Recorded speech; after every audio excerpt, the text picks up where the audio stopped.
करना सारे कहने सुभान अल्लाह, बच्चे भी कह सुभान अल्लाह, बड़े भी कह सुभान अल्लाह। पैगंबरों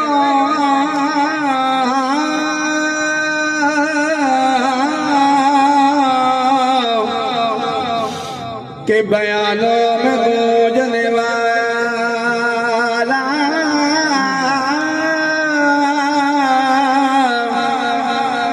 वो नाम सारे जमानों में गूंजने वाला है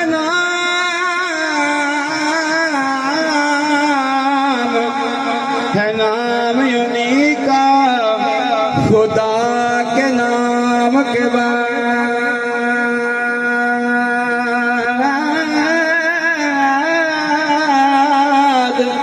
मुअज़्ज़िन